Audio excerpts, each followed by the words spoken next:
बलूचिस्तान के अवाम कैसे मुल्क भर में मुफ्त इलाज करवा सकते हैं, आइए हम आपको बताते हैं। बलूचिस्तान के शहरियों की आसानी के लिए अब किसी अलग कार्ड की जरूरत नहीं, बल्कि हर शहरी का कौमी शिनाख्ती कार्ड ही इसका हेल्थ कार्ड तस्वुर किया जाएगा। इस प्रोग्राम का दायरा कार सिर्फ बलूचिस्तान तक महदूद नहीं, बल्कि मुल्क भर के बड़े निजी अस्पतालों के नेटवर्क को भी इसमें शामिल कर लिया गया है, ताकि सूबे के अवाम कराची, लाहौर, इस्लामाबाद के बड़े अस्पतालों से भी मुफ्त इलाज करा सकें।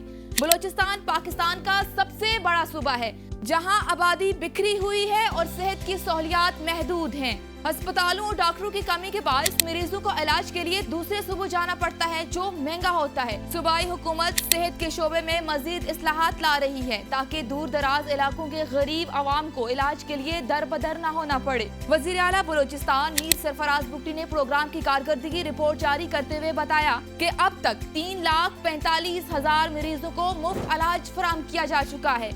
इनमें जानलेवा अमराज के इलाज की भी तफसीलात शामिल हैं। क्या ये मंसूबा दूर दराज इलाकों के लोगों के लिए हकीकी तब्दीली लेकर आएगा? अपनी राय का इजहार जरूर करें।